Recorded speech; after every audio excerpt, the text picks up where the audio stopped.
But yeah, so this is my review for Biomutant, made by Experiment 101 and THQ Nordic published.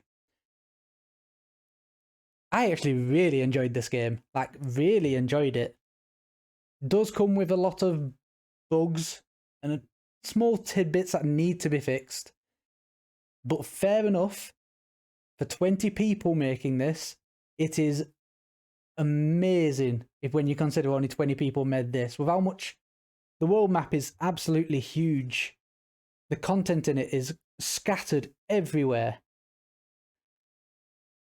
The creature that you create, admittedly, would be good if there were a bit more customization.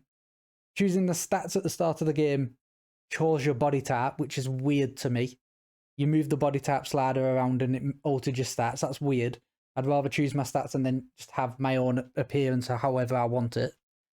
And they let you do that later in a pool you need to fight a boss for, so whatever. But if I had to go through all the critical analysis of this game, let's see, story-wise, it's not a bad story. I will say the biggest point of this game is the exploration, the cute creatures. The dialogue is kind of funny at times. The naming convention in this game is some of the funniest naming conventions in a game I've ever seen in my life. The story, it's pretty simple. You've got a world tree. If that world tree dies, this world will die. You've got 4 giant creatures that are just eating away at it. And you've got tribes scattered all around it, all vying for power. And you can choose one to go to, and you have to either destroy them all, recruit some, recruit them all, or destroy some. You have a choice. You can always choose and go each way or flip a coin every now and again. So, like I said, so the story is quite simple, but it's nice and fun. Straight to the point. Let's see, what else? The dialogue. Now, at first, apart from the naming conventions and the words they use, which being very funny and very charming, at first the dialogue were cool. I enjoyed it. It was interesting to see that they were going that route, but after you've talked to your 20th person, and this is not even halfway through the game, you've talked to loads of people by then, the philosophical nature of the dialogue constantly being chucked at you after line by the same narrator, it grates. Like, no offense to the narrator, he's got an awesome voice, but hearing that same voice for, in fact, let me quickly see how long that I've been playing this for. It would be about, God knows. Let me actually load it back up. While that loads up, I'll just think, but all them hours I've spent playing this, and it's just that same voice is the only voice you technically hear throughout the game. It does great. Eventually, it got to a point where I was skipping dialogue, because they all said the same thing. You're either on the light and you're going down a good path, but be careful of the dark, or you're on the dark, why don't you go to the light, or stay away from the light, let's be strong together. Or basically middle. You don't know which way you're going, but don't get tempted by either. It just kind of grated eventually.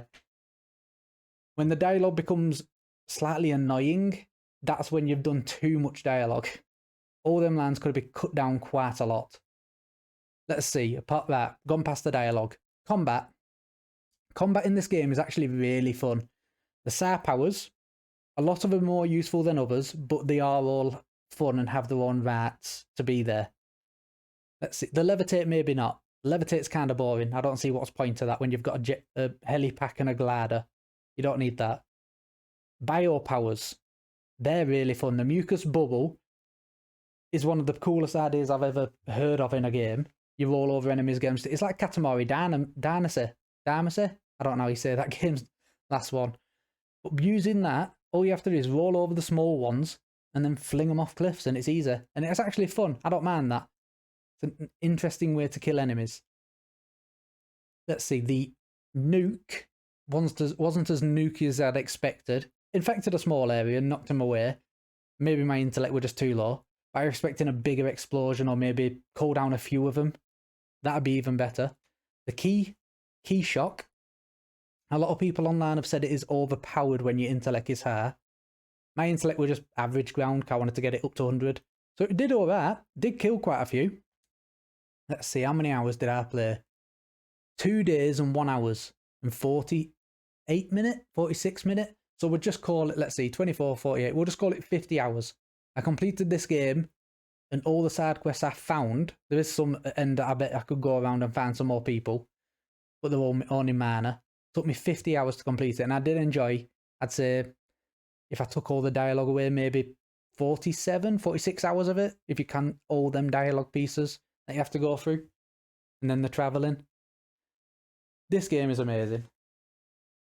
Let me think, what else? Trying to think what else I could talk about. So yeah, let's see, combat, talked about the SAR powers, the bio powers, the perks. I didn't max them all out, but there actually are very useful perks in there. There was one perk about mount speed that increased it by 5%.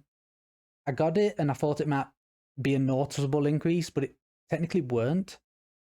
Oh, don't worry, I'll get to them. Don't worry, Hannah, I'll get to them. Just going to focus more on the little mechanics more. Let's see. So yeah, the perks are good. The combat trees. I like the different types of weapons you can have. You can have crush, two-handed sword, dual wield, single, or unarmed, and then you get the tribe weapons. But when you only get 2 trees for each weapon style, two added skills, it feels a bit lackluster. I was using the same 3 skills throughout the most of the game, and I really wanted more two-handed skills, more unique dual wield skills, more unique hammer skills. They all kind of felt similar, and then just too little. Eventually, I was just like, yeah, I know the input, and I was doing it so much, I was just like, yeah, it's kind of just becoming this is all I've got. The crafting system in this game is actually one of the best I have ever seen. It is amazing, the crafting. A small tweak to it and it'd be perfect. If you could do something to add elemental, or even when I get ultimate weapons like the irradiated carrot, which Roxy loved, if I could upgrade that more to make it the best weapon I've got, just make it cost so many materials to upgrade it, perfect.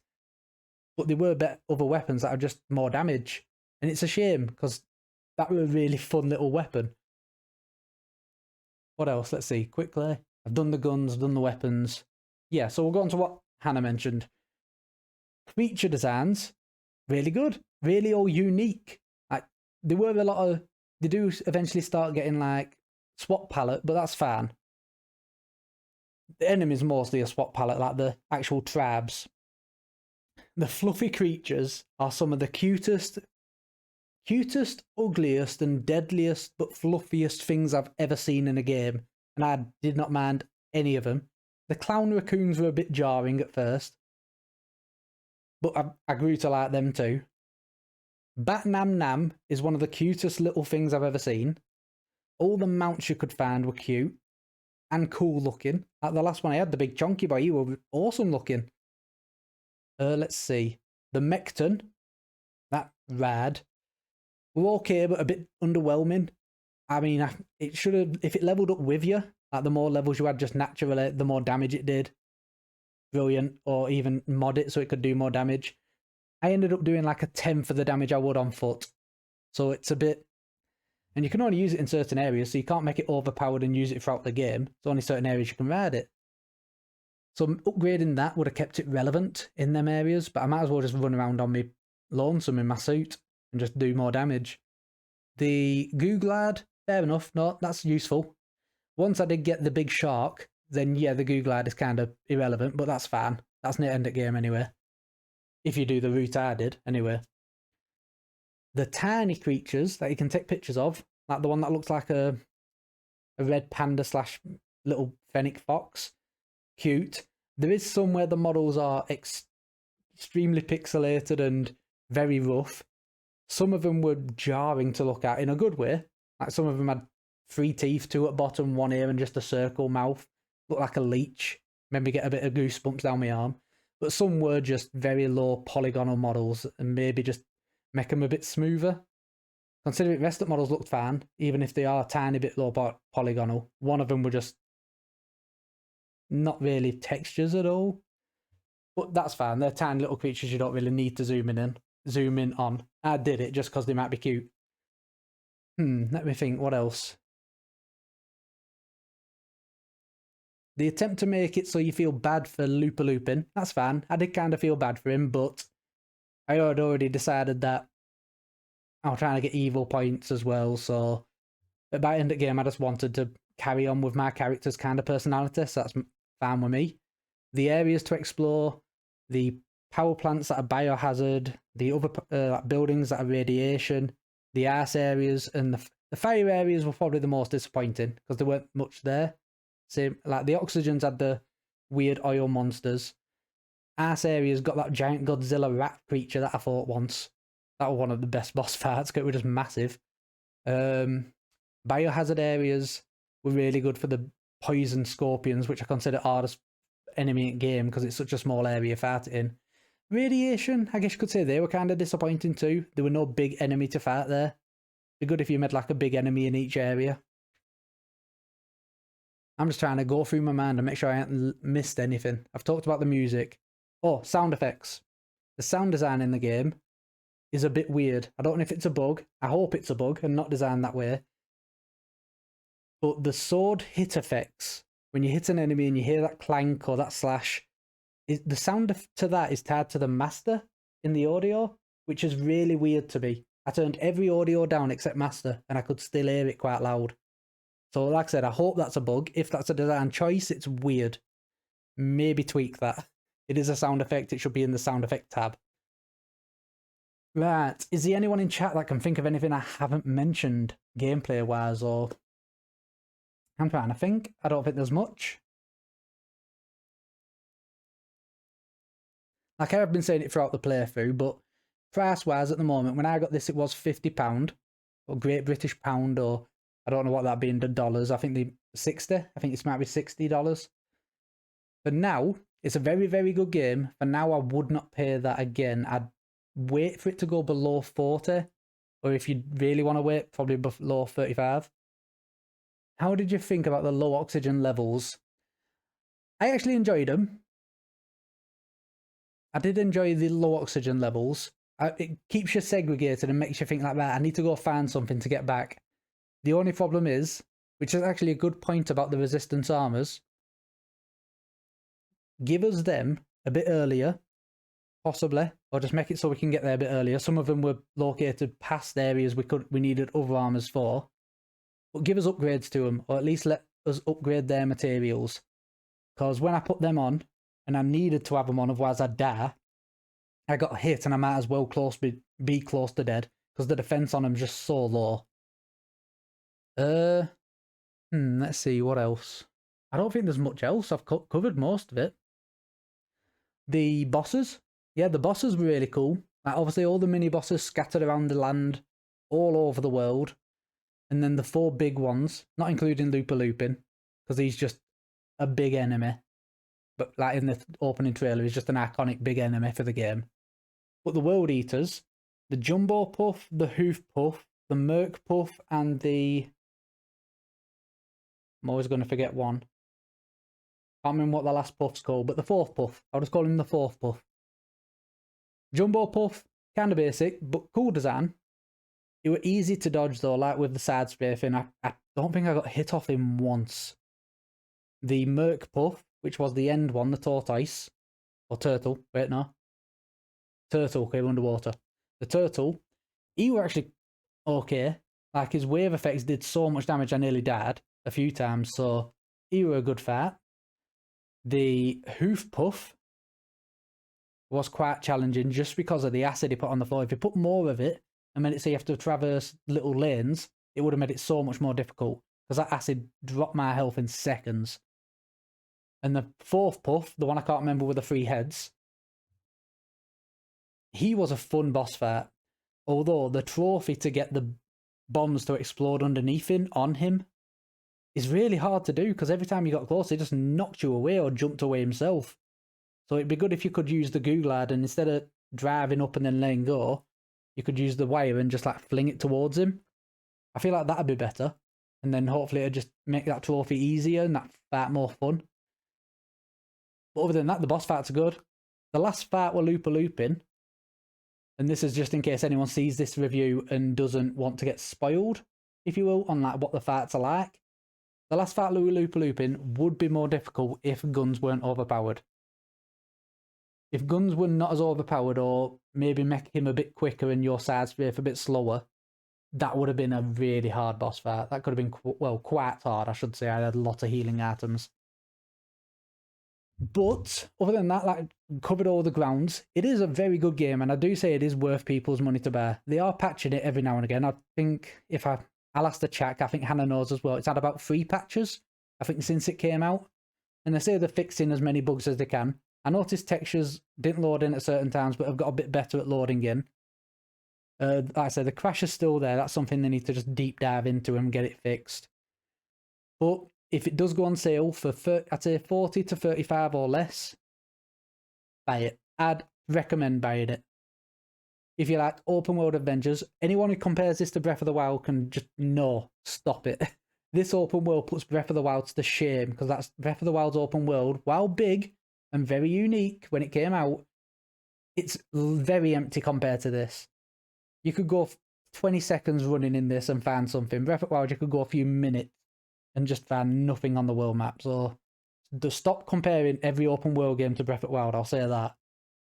If I had to give it my full rating, let's see. I do 2, don't I? I do a personal and critical. Critical, considering everything about the game, not considering like the team that came to make it, I'd say critical on just the game itself, maybe a 7, 7.5. It's good. It's not amazing, but it's good. I'd say more 7. I'm saving the high numbers for very good. The 7 is a good, it's worth your money. It's a very good adventure when you get through it. Personal, just because of the fun I had with it. A lot of people probably wouldn't, because obviously everyone's different. Personal, I'd probably give it about, including the 4 to 20 people making it, 8. Yeah, just a solid 8. Just a bit more. I enjoyed it more personally than I think I would critically. But yeah, so Biomutant. Really good game. Has flaws, but turns them flaws kind of into fun as well. If you do play it, don't feel bad about skipping dialogue later. Just enjoy yourself, which you should. This game is really fun. And yeah, explore the world of Biomutant. Create your own creature. Go down a lighter dark path. Well, Psi power / magic, bio power, guns, swords, whichever you want. I'd say, yeah, if it goes lower in price, buy it. And that is actually my review for Biomutant. So I am actually going to call it a night, to be fair, I think, for this stream and this review video. So just for the YouTube. Thank you for watching, guys. If you like this video, don't hesitate to come over to Grizzly Ronin on Twitter. There, I'm getting my hands correct. Twitter, you can follow me there. I'll post every time I go live. YouTube, I will have videos up eventually. That's probably where people will be seeing it anyway. I am on Twitch at Grizzly Ronin. Good night, Roxy. Sleep tight. And I'll see you tomorrow playing Nocturne. Hopefully, anyway. And I have got a Facebook page as well. And I do post on there too when I'm going live. But I will mostly on Thursdays, Fridays, Saturdays and Sundays. I play a variety of games. Thursday and Friday are one game and Saturday and Sunday are another. I always keep it different and separate. Just so I have 2 games going and keep them nice and fresh. But I hope to see you there. We're quite a nice and relaxed chat. We don't judge anyone who wants to come in. We're not any, you have to be liking this game. You can't like this game. You can do whatever you want. You can like whatever you want. All we ask is you be respectful when you're here and we will be respectful back. So I hope to see you come do that. And this is Grizzly Ronin. Eventually going to bed. It's quite late. So keep fighting, all my fellow warriors. And I'll see you all in the next video / stream. Bye. Bye, bye, bye, bye, bye.